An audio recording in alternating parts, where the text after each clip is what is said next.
magandang hapon po sa ating lahat. Good afternoon, and once again, welcome to St. Matthew's Church for our worship po sa hapong ito. Meron po kayo natanggap ng ganitong mga flyers or information, a few announcement po. Sunday, school, and ice cream social, please marking on your calendar po, September 13. So, 3 weeks from now, I believe, meron po tayong tinatawag na ice cream social after the worship service po sa English ng 10 a.m. 11 probably will be at the Farside Room at magkakaroon po tayo ng gathering sa Farside, ice cream social, there's some ice cream, but after that may mga pinagiging po sa inyo ganito for the Ascension na kung saan po our church will help to pack a snack bag ride. Ang beneficiary po nito ay yan sa Glendale Ascension. Nakahilikin po dito yung mga pwede nating i-donate at yan din po ay after ng ating tinatawag na ice cream social, but that would be po on September 13. Ilang linggo pa po, I believe 3 weeks from now. Alright? So mga kapatid, once again, continue to support our ministry sa ating po tinatawag na pananambahan sa Panginoon. Right now, we are here in the chapel. Tayo po ay mas close ngayon sa isa't isa. At tayo po ay magpapasalita ng Diyos. And I believe, salamat po, muli welcome back si Sir Isa dito. And si Ate Des, alright. Meron po tayo after ng ating communion, after the closing song, meron po tayong i-present sa kanila regarding sa certificate that they would love to be a part of this ministry. So yun po ay ang ating pagkilala sa kanila mga po. Amen? So tayo po yung umawit sa Panginoon. Buksan po natin sa page 3. We're gonna sing for our opening song. Ulitin natin si Darrell. Mansion over the hilltop. Page 3. Alright, tingnan po natin. Pahina 3, page 3. Mansion over the hilltop.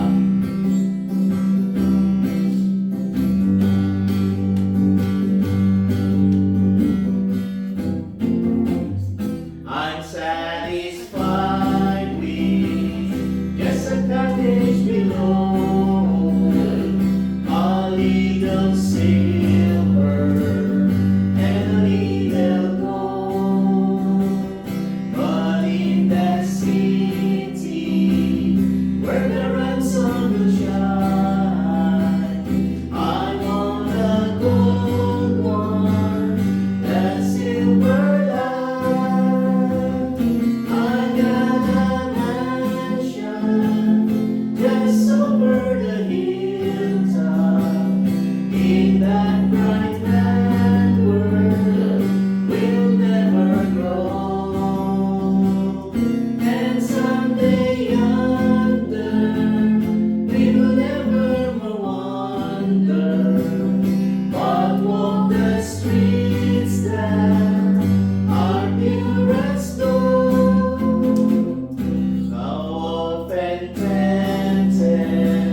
Don't think me pure.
over the hilltop. Yun po ay nasa John chapter 14, verses 1 to 3. Ayan. In my Father's house are many mansions. Amen? So muli po mga kapatid, sa ating pong pagtitipon sa araw na ito, salamat sa Diyos. God has given us opportunity to worship Him in spirit and in truth. And by this time po, kung inyong mapapansin sa ating mga announcement for the coming weeks, ay medyo mainit po. But the thing is, we're blessed to be here. And for some of our activities, nakalista rin po dito yung ilang ating mga mission projects. And I believe this is next Sunday is the last Sunday for our school kids, probably for the mission projects through this month of August, mga binata. Alright? So salamat sa Diyos, tayo po ay makakabahagi para sa ating gawain. And also, tuloy-tuloy din po yung ating noisy coin offering. Minsan po nakakalimutan natin or maaaring pasulit makapagdala ng coins, but our mission project po dyan sa noisy coin offering every last Sunday of the month. Na-miss nyo po yun, but makapatin kayo the following Sundays, dali nyo lang po na-indicate doon para sa ating noisy coin offering. Amen? So mamaya po, bago tayo din dumako sa ating scripture reading, after ng ating pong communion, ay meron po tayong i-present na certificates sa mga tatanggap po ng tinatawag nating certificate for this church membership. Ito po ay ang pagkilala sa ating mga mananampalataya na sila po that if they would like to help this church, maging bahagi sila ng gawain ng simbahan. Amen? So maaaring po, napasok ako naman din nasa iba ng gawain, pero I would like to be help this church. I would like to be identified as one of the members. Din po ang aking gagawin. So it is for each and every one na makasama namin sa ganitong gawain. Amen? Napakaligaya at kahanga-hanga. Ulitin po natin on the first page, I believe. First page, napakaligaya at kahanga-hanga. Nakita niyo po mga kapatid? Napakaligaya. Napakaligaya at kahanga-hanga sa ating pagmasid. Ang nagkakaisa, laging sama-sama na magkakapatid. Kahit may problema at wala kang pera, iba't lagi masaya. Ganyan na ang buhay pag nasa Jesus, laging may galak sa tuwina. On the second verse, napakaligaya at kahanga-hanga, tayo'y nagbabatian. Di nag-iingitan at walang tampuhan, di nagmamahalan. Kay sarap magpuri, kay sarap umawi sa Diyos nating Ama. Hindi mo niya tayo na magkalapit upang magkasama-sama. Hindi mo niya tayo na magkalapit upang magkasama-sama.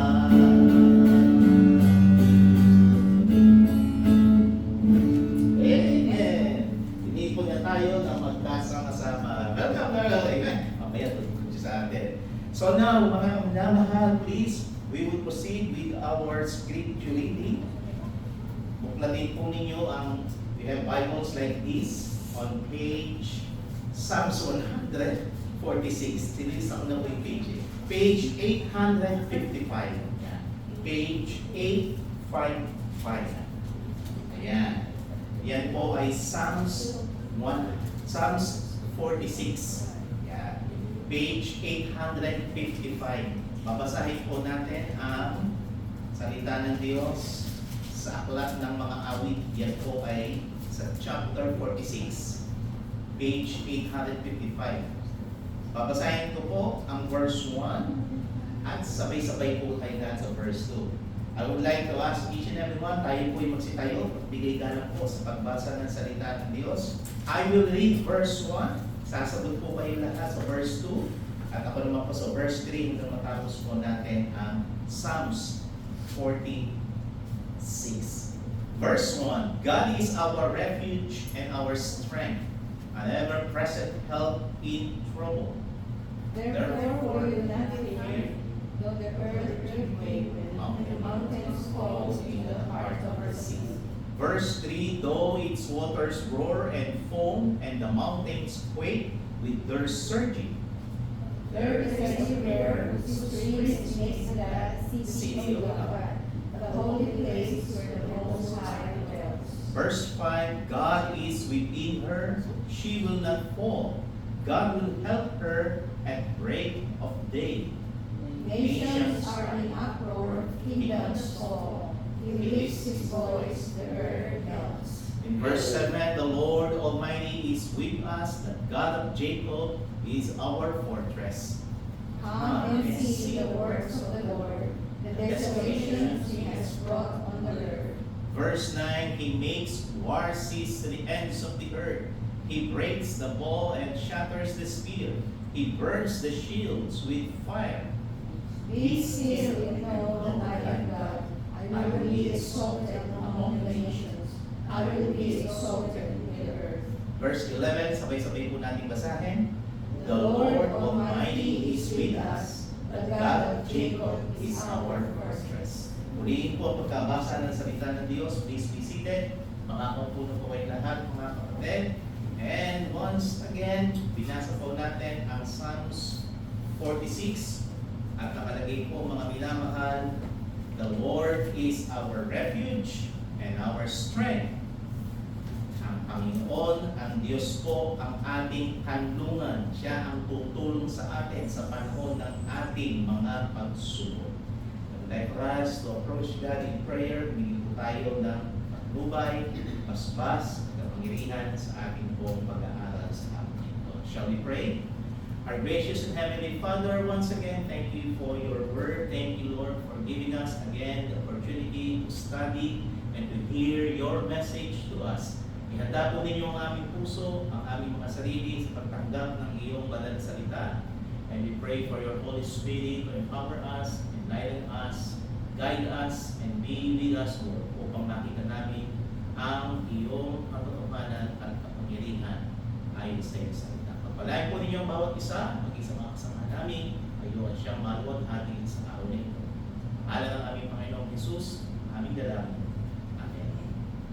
Take note mga minamahal. In Psalms 46, sometimes may question po tayo na kung saan kapag people whisper at funerals, di ba kapag umattend ka ng funeral service, di ba? May nagdadalang hati. There is always a question. Sometimes, we ask during wars, nagtatanong tayo, ba't ba hindi matapos-tapos yung mga away, yung mga gera na yan? There is a question na kung saan try during a disaster.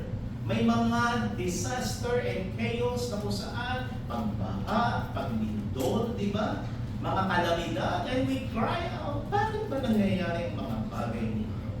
We wrestle within, probably, in the hospital room, bakit siya pa ang nagkasakit ng ganitong karamdaman? Right? And we ask the Lord, is God is sovereign? Why is there so much war, sufferings, and there's so much chaos? Di ba napapansin niyo sa mga balita pag nagbukas ka, maging sa inyong mga social media, di ba, platform, na kung saan ay nakikita ninyo lindol sa iba't ibang dako, sunog, di ba? Fire, brush fire. Init, napakainit. Ito na ba ngayon? 100 na ba sa 100? 97? 97. Napakainit. And this is like questions na kung saan, if God is all-powerful, we know that God is powerful, but why do nations suffer these kinds of problems? Minsan nagtatanong tayo, Pastor, why do innocent people suffer? Inosente naman sila. Hindi naman sila kasama doon, right? We question, why do families break? Bakit ka sa pamilya nagkakaroon ng pag-aaway, nag-ihiwalay, di ba? And why do children die? Yung mga maliliit na bata, namamatay sila. Why does evil seem to win sometimes? Kaya minsan tatanong tayo, bakit yung puro masasama ang nananagumpay? May Diyos naman, right? Minsan yun ang tanong natin. Mga kapatid, sa pag-aaral nito, May the Lord help us to answer these questions within us. Now, these are not new questions. Yung mga binanggit ko po kanina. Maging si Prophet Habakkuk sa Old Testament, si Habakkuk po, ay isang propeta ng Panginoon sa Lumang Tipan. Ang sabi niya sa chapter 1 and in verse 2, I quote to you, sabi niya, O Lord, how long shall I cry for help? Umiiyak si Habakkuk sa help. Why? Kasi sabi niya, and you will not hear. Hindi daw nakikinig ang Diyos. Or cry to you violence and you will not save. Yan po mga kapatid ang tanong ni Propeta Habakkuk. Church, even faithful people struggle with what they see. Right? Kahit tayo matapat na sa Panginoon, kahit na tayo nag-church na kada linggo, kahit tayo nagbabasa na ng Biblia, kahit tayo nananalangin, at tayo ang may tiwala sa Diyos, sometimes we struggle what we see. Apektado tayo. Nangyayari po yun. The prophet Habakkuk, ang sabi nga niya sa mga tanong niyan. Sa araw nito mga kapatid, let us understand from the Word of God. Sa salita ng Diyos, unawain po natin yung sinabi ng Diyos, mga minamahal, about this truth. God's sovereignty, mga kapatid, does not mean the absence of chaos. Hindi po ngunit ang Diyos ay makapangyarihan, eh wala na pong pangyayari tulad nito. Wars, turmoil, pestilence, lahat ng yan mga kapatid mangyayari. God's sovereignty, it means, eto po, God remains in control in the middle of it. Amen? So, number one po, we live in a broken world. Huwag niyo pong kalilimutan. Amen? Now we live in a broken world. The first thing we must understand is this. God created the world and sabi, it was good. Genesis. In the beginning, God created the heaven and the earth. And the earth was without form and void, and darkness was upon the face of the deep. Ano sabi doon sa Genesis 1? And God said, sunod-sunod yung creation. Lagi mong sinasabi ng Diyos, it was good. Maganda po ang pagkakala lang ng Diyos. God created the world good. Chaos, mga kapatid, was not His original plan. Hindi po gusto ng Diyos yun. But in Genesis, there was what? Peace, harmony, beauty, their fellowship with God. Di ba si Adam at si Eve ang sabi, lumalakad sila at ang Panginoon ay nakikipag-usap sa kanila. Kakain sila na lahat ang sabi, hindi sila magtatrabaho, everything is well provided, everything was good. But what happened mga kapatid? Sin entered through human at nagkaroon nga po na tinatawag na rebellion. Yun ang naging problema. Pumasok ang kasalanan, nagrebelde ang mga tao, at naranasan ang war, hatred, greed, corruption, death, disease, and abuse. Naalala po ninyo yung first murderer, right?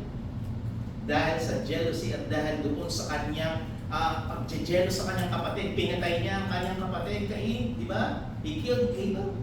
Nangyari na yan because sin entered. But mga kapatid, all symptoms, ang lahat ng nakikita natin yun because of this fallen world. Sometimes people blame God for things caused by human sin. Minsan biniblame natin ang Diyos dahil dun sa pangyayari sa kasalanan ng isang tao. War happens because of what? Pride, greed, power, and what? Hatred. Yung apat na yun, kung pwedeng mag-cause ng war. Families collapse. Why? Because of selflessness, yung sa kanilang kasalanan. And nations oppressed. Bakit may mga nations na nag-oppress? Because their hearts are afar from God. Ano po ninyo sabi ni James, ni Santiago? James chapter 4 and in verse 1, James said, what causes fights and quarrels among you? Tanong niya, ano ba dahil taga-away kayo at nagkakaroon ng pakikipaglaban sa inyo? Verse 1 it says, don't they come from your desire that battle within you? Hindi pa lang dahilan. Merong desire sa kanila kaya gusto nila lagi nakikipag-away sila. Mga kapatid, the Bible does not hide human evil. it exposes it. Ang salita po ng Diyos, ini-expose po ito sa atin para maintindihan po natin mas malalim. Naalala po ninyo ang isang salamin? May mga kabutihan. Ang salamin ko na. Yung salaming bilog na ganun, hawak-hawak. Salamin. Sabihin sa akin, sino madilim? Sino? Di ba? Pag-ibig mo niyo mga kapatid, pag meron kang salamin, pag yung salamin mo nag-crack, ano mangyayari? Mga minamahal, a crack mirror, imagine looking with a crack mirror. Ano nire-reflects nun? It reflects reality. Everything is what? Distorted. Na kung saan nakikita mo ang iyong sarili pero basag. That is our world, mga kapatid. After sin entered, anong nangyari? Mga minamahal, nagkaroon po ng crack sa buhay natin. God created beauty, but sin cracked the mirror. Yun po ang ating magiging image kung sa pagkakataon na yun. Humanity reflects what? Brokenness instead of God's glory. So the chaos, mga minamahal, around us is evidence that what? Evidence not that God failed, but what? Because humanity rebelled. Nag-rebel din po ang mga tao. So first, we live in the broken world because of sin. Then secondly, God's sovereignty does not mean God caused evil. Hindi po dahil na hinayaan ng Diyos, Diyos na ang may kagustuhan. This is important po mga kapatid. Take note. God is sovereign but He is not evil. Tandaan po ninyo. God is powerful but He is not evil. There is difference between, take note, God allowing something and God approving something. Tandaan po natin yun. I repeat, there is difference between God allowing something and God approve something. Pansinin po ninyo sa mga magulang. A parent may allow a grown child to make choices, di ba? O matanda ka na, ikaw na ang pipili, ikaw na mag-decide. But tandaan po natin mga kapatid, but that does not mean that the parent delights in destructive decisions, right? Meron po tayong kalayaan mga kapatid. God gave humanity the free will. Love cannot exist without choice. May pagpili po tayo. Gusto niyo magsimba? Ayaw mong magsimba. Gusto niyo maglingkod sa Diyos? Ayaw maglingkod sa Diyos. Gusto niyo magpakabuti sa Panginoon? Ayaw magpakabuti sa Panginoon. Nasa iyo ang choice, kapatid. If God remove all those human freedom, there will be no evil. But there would also be what? No genuine love, no obedience, no relationship. Gusto mo kasi ng Diyos, meron tayong choice. My free will. So mga kapatid, many of the horrors in history happened because human chose what? Darkness instead of light. Yet even when people rebel, God remains sovereign. Kahit tayo po ay nag-rebel sa Diyos, patuloy pa rin po nandyan ang biyaya ng Panginoon. Mga minamahal, sa pagmamahal ng Diyos sa atin, ang sabi nga po, nagkaroon ng biyaya sa bawat katauhan. Sometimes God uses chaos to awaken people. Yun po ang isang makikita natin. Bakit ba may mga pagsubok? Bakit ba may mga lintol? Bakit ba may mga tagutom? Bakit ba may mga pagbaha? Ba't nararanasan ng lahat ng iyan? Nobody likes suffering. Ay, gusto ko lagi suffer. No, ayaw ko bilang tao. But you know what? Often suffering reveals what comfort hides. Kapag everything is okay to you, good. Pero kapag kasi suffer ka na, nahihirapan ka na, it reveals what you hide in comfort. In times of prosperity, anong nangyayari? People often forget God. Kapag ka tayo pinagpapala, thank you Lord, salamat po Panginoon. But in times of crisis, people began to pray. Nangyayari po. Minsan nalilimutan natin ng Diyos sa lahat ng mga biyayang binigay sa atin. At kapag sinunod na tayo ng Diyos, maaalala natin ang Panginoon. Mga kapatid, throughout the scripture, the Israelites turned back to God during the hardship. Sila man po ay nag-reject nila ang Panginoon. Nangyari po sa kanila yun. Then, the prodigal son, as you remember, returned home after the brokenness. Diba? Kung maalala niya yung kalagayan niya, sabi niya, ay babalik ako sa tamanan ng aking ama. Hindi na lang anak, kundi gaya ng alipin. Mas okay ako doon. Maging ang mga bansa, nations repented after judgment. What I mean, God does not enjoy suffering, but He can use suffering redemptively para magising po ang bawat isa. Ano ang sabi po ni Pablo sa Romans chapter 8, verse 28? What Paul says, and we know that all things work together for good to those who love God. Amen? Notice it does not say that all things are good, but God works through all things for good. Maging yung hindi natin gusto, sabi ng Diyos, He worked on that matter. Mga kapatid, naalala niyo ang isang surgeon?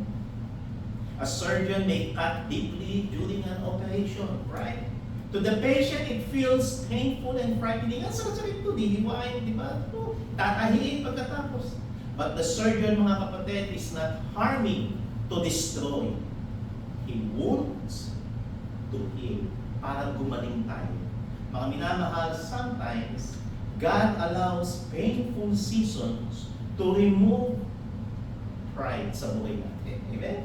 Sometimes God allows those painful seasons, yung masasakit na naranasan natin, to expose something within us, to deepen our faith, and to draw us closer to Him. Ginusto ng Diyos yun para maalala mo siya at maramdaman mo yung tunay na pagmamahal mo sa Kanya.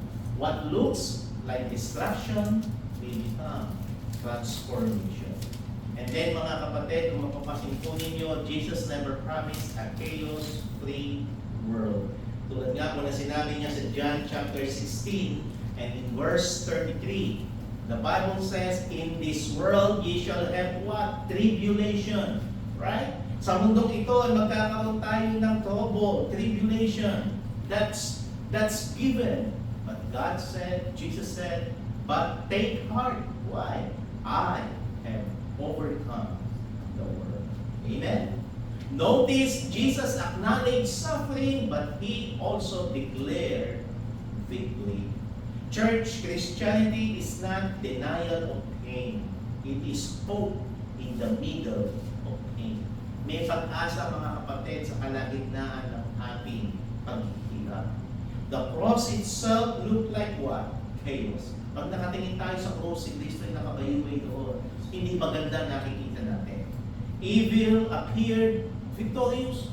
Yung kasamaan na nagumpay kay Kristo, yes, in the cross. Heaven seemed silent. Pag hindi tinulungan ng Diyos si Kristo nung nakapako sa cross, yes.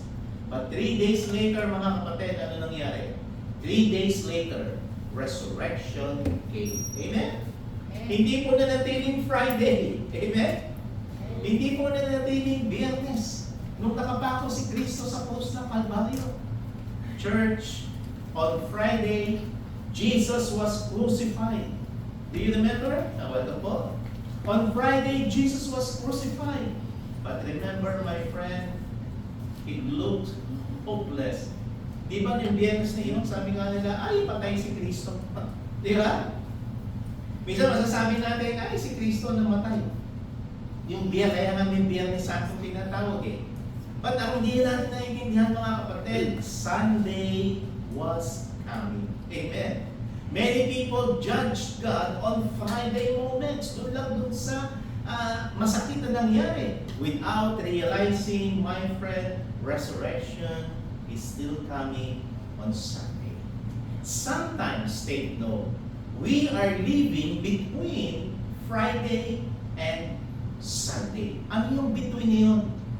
Between your pain and your restoration. Between your tears and your victory. Minsan doon tayo nabubuhi. Between chaos and redemption. Church, we are not living in this free world without chaos and war. Panglima po, God is present even when the world shakes. Tandaan po natin, kahit nalindulin tayo, sa Japan, namindol na naman, di ba? 5.6. Nilindol na sila noon, 7 point something. Nilindol na naman sila. Venezuela, Colombia, Japan, lahat na. Southeast Asia, nilindol. But my friend, God is present even when the world shakes. Balikan po natin Psalms 46. Psalms chapter 46. Ano po sabi sa verse 1? Page 855. Ito, sa gamit nating Bible. Page 855. Ano po ang sabi ng awit sa verse 1? Sa Carol, pwede po makibasa ng malakas? Verse 1. Psalm 46, verse 1. God is our refuge and strength, and ever-present help in trouble. Amen. Ang Diyos ang ating kalasang at ang ating sandigan. God is our refuge and our strength. Amen. Ang Panginoon, mga kapatid, ang ating kalasag at ang ating katulong. Now in Psalms 46, did you notice yung salita po doon? Yeah. That's right. Did you notice in Psalms 46, God is our refuge and what? Strength. Hindi po sinabi na not absent in trouble, right? But sabi, a very present help. So church, God does not always remove storms immediately. May bagyo po talagang mangyayari. Ay, sa Pilipinas, di ba, malakit yung ingay sa mga mali sa buhay. Pastor, sa buwan na umuulan dito. Uulan, mainit, uulan. Nga, sabi nga po, bago study kagabi, doon sa kanila, 3 araw doon na umaraw na sa Pilipinas. Okay. Pero sabi nila, Pastor, sa Lunes may bagyo parating na naman. So what I'm saying, mga minamahal, God does not always remove storms immediately, but He walks with us through them. Kasama po natin ang Panginoon sa anumang storms o bagyo sa buhay natin. The disciples panicked during a storm on the Sea of Galilee. Kung naaalala niyo po mga kapatid, nung ang ating Panginoon ay naglayag kasama mga disciples, right, to cross the Sea of Galilee. Nagkaroon po ng bagyo mga kapatid, natakot ang mga disciples. Ginising si Jesus Christ, sabi niya, mamamatay na tayo dito, natutulog ka pa Panginoon. Church, Jesus was in the boat. The storm was real. The fear was real. Totoo yun. Parang nalimutan po nila the presence of the one who controlled the storm. Si Jesus Christ. Church, sovereignty means God still reigns when nations rage. Tandaan po natin, God is still reigns when economics fail. Kapag ka minsan, taghirap na, mataas na inflation, God still reigns mga kapatid when families struggle sa pamilya. Kapag ka may mga di pagkakaunawaan, there's struggle and there's problem. God still reigns in your life, sa buhay mo, when it feels uncertain. Minsan hindi naman laging at peace, di ba? Sa buhay natin. Minsan hindi naman laging sa ating buhay, pananampalataya, maganda ang ating mararanasan. Well, Jesus said, He still reigns even when your life feels uncertain. Chaos may be loud. Storms may be loud in your life. Flood, anuman, mga bagyo sa buhay natin, it may be loud. But kapatid, but God is still Lord. Amen? One day, God will end all wars and chaos. This is the last point. Ngayon mararanasan natin to, but one day, take note kapatid, God will end all wars and chaos. The Bible does not end with distraction. Tandaan po ninyo, if you read your Bible, if you search it from the Word of God, the Bible does not end with distraction, but it ends with what?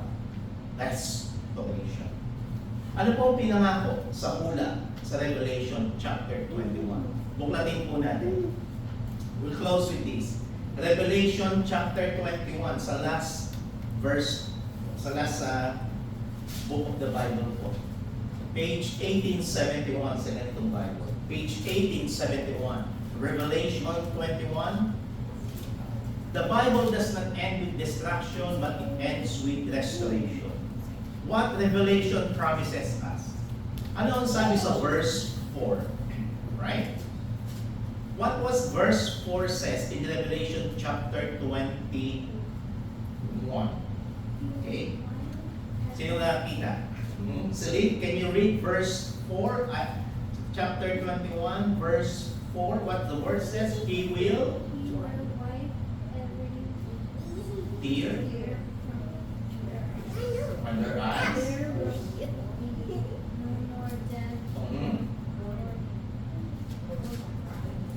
Or pain.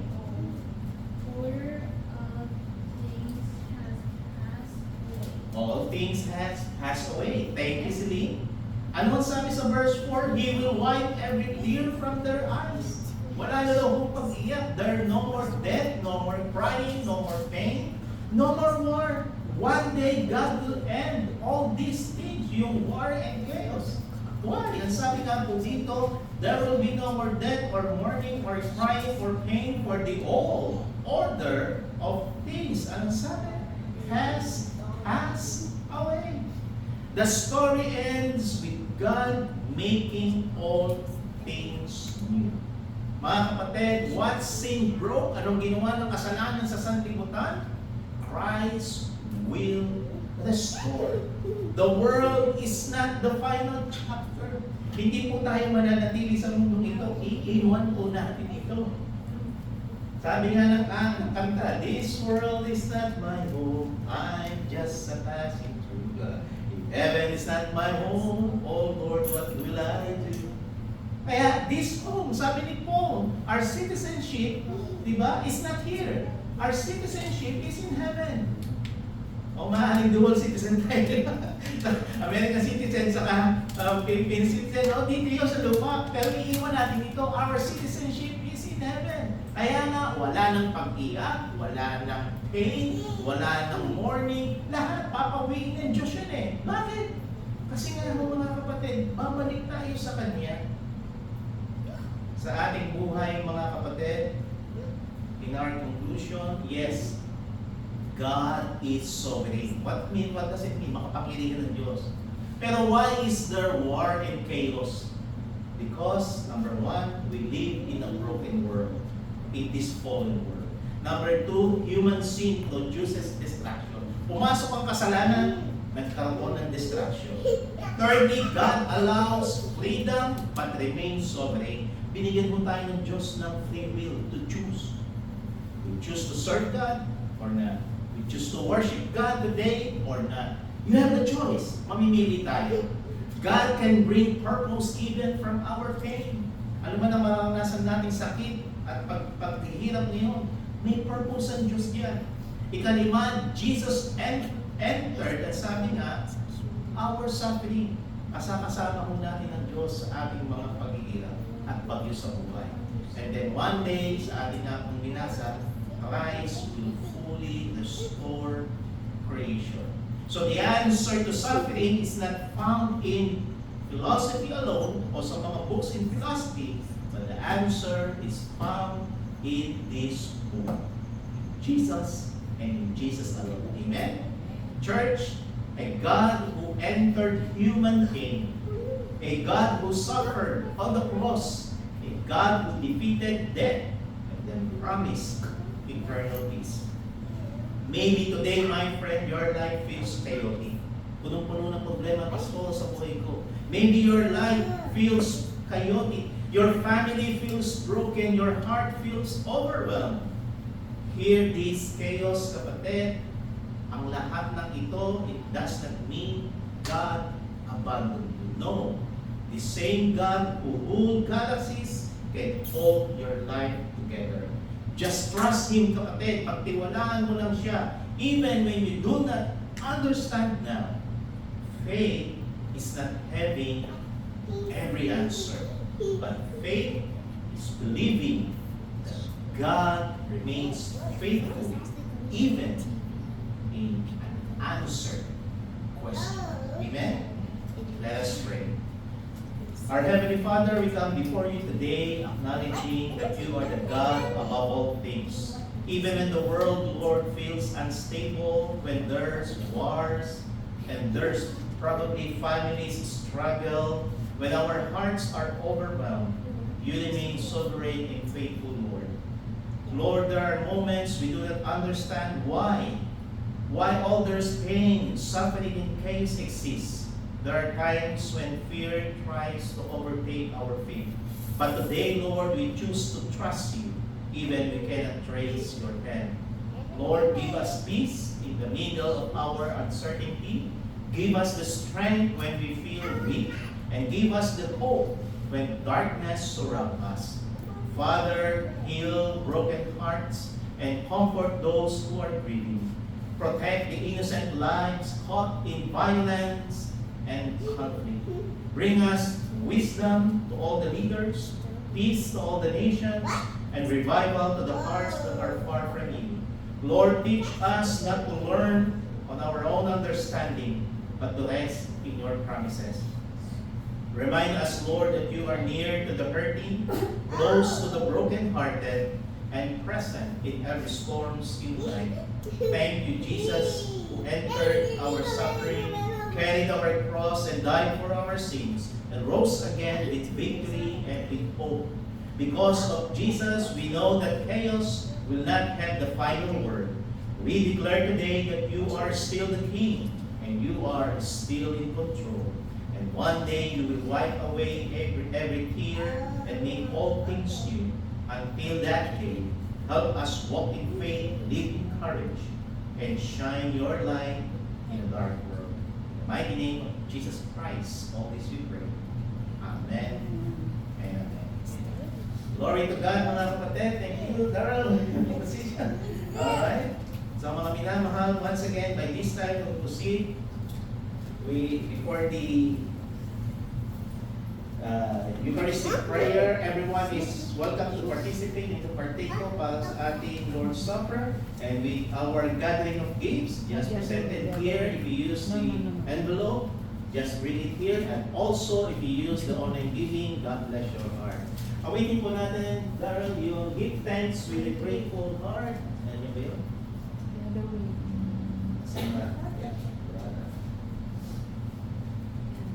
Give thanks with a grateful heart. Yeah. Shall we sing give thanks? Give thanks with a grateful heart. Give thanks to the Holy One. Give thanks because He's given Jesus Christ.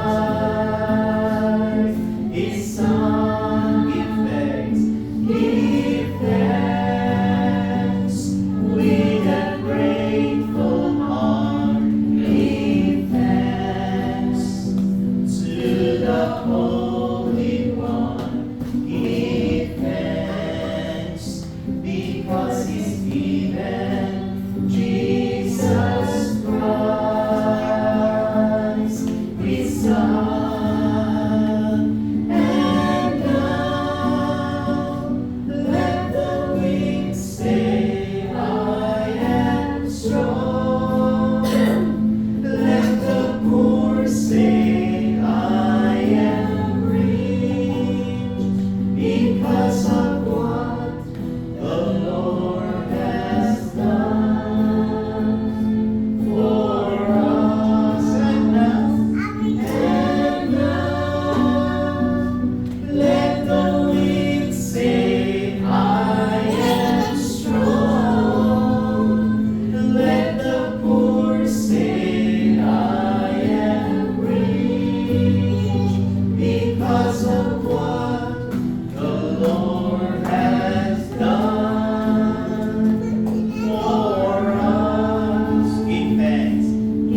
people who said, we give thanks.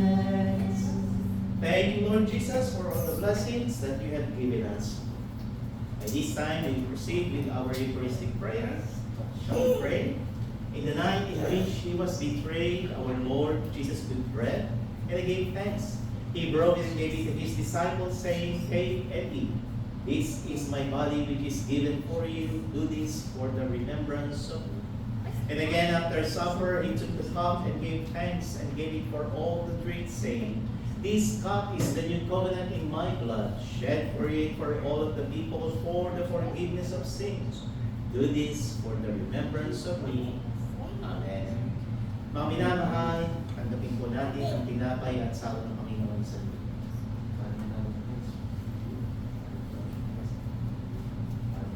The body of Christ, siyempre, the body of Christ. The body of Christ. The body of Christ. What The did body of Christ. The body of What? No.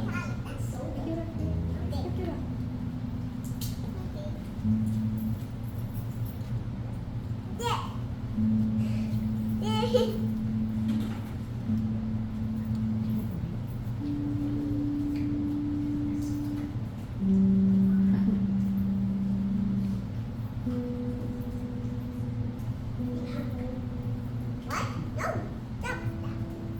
Yes, you did.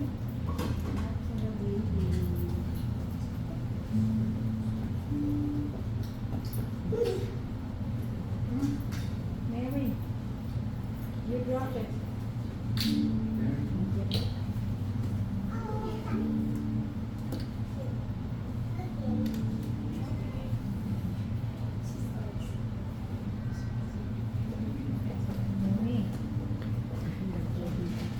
Did you say No, mine. Amen. Alright, so we are so blessed mga kapatid. Tayo po ay binigyan ng Diyos muli ng pagkakataon para siya sabahin sa Espiritu at patutukan natin. So, okay lang ba yan? Amen. So mga kapatid, a few more weeks pa po, din tayo mag-gather before we proceed with our closing prayer and sa ating closing song. And after that, we're gonna have fellowship. By this time po mga kapatid, we would like to recognize those believers na kung saan po ay they would like to be identified in our church, St. Matthew's Church, to be one of the member na kung saan po ay makasama natin sila na maglingkod sa gawain na ito. Amen. Ang church membership po mga kapatid, sometimes we do it with what we call sa ating tinatawag na pagtanggap ng certificate. So sa una to mga kapatid ay kikilalanin po natin ang dalawang kapatid na kung saan sila po ay naisumunod sa Diyos na makasama natin dito sa gawain nito. Part of this St. Matthew's Church Filipino Ministry na maglingkod po sa gawain nito. Amen? So, ikinagagalak po natin, tawagin natin sila dito sa harap, Sister Lisa, saka po si Sister Jessie, dito po kayo. Dito po. Ayan. Amen. Ayan. Sige po, harap po kayo doon. Ayan. Dito po kayo. Ayan.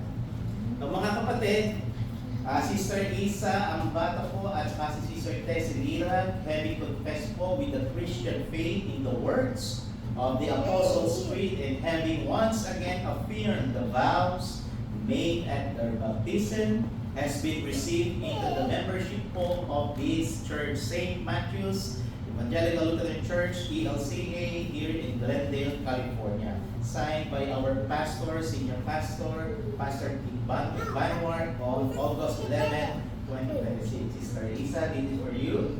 And Sister Tessie, thank you po. Palakpakan po natin ang Panginoon mga kapatid. Ayan. Salamat po sa Panginoon. Amen. God bless po mga minamahal. Now let us sing for our closing song. Anong page ba yun? I am reading. Ayan, page 4. Ilipat po ninyo sa page 4 mga kapatid. Kararating naman. Welcome back. Page 4, awaitin po natin ang I am reading. Pahina apa. Everybody. I am reading by the flag of the Lamb. I am reading, and I know I am reading by the flag of the Lamb. Saved by grace, and I know I am. All my sins were taken away. Praise the Lord. Sa Tagalog po, ako'y ligtas. Sa dugo ni Jesus. Ako'y ligtas. At siyang tunay. Ako'y ligtas sa dugo ni Jesus. Sa sala ako'y kinubos. Kaligtas ay ginanap niya. Purihin ang Diyos. The devil and me. The devil and me. We both agree. We both agree. The devil and me. We both agree. The devil and me. We both agree. I hate him and he hates me. All my sins were taken away. Praise the Lord. You can talk about me. You can talk about me. Just as much as you please. You can talk about me. Just as much as you please. You can talk about me just as much as you please. I can talk about you down on my knees. All my sins were taken away. Praise the Lord. God bless mga kapatid. Praise be to God. Salamat sa Panginoon. Now, po sa ating fellowship and God bless you. Amen.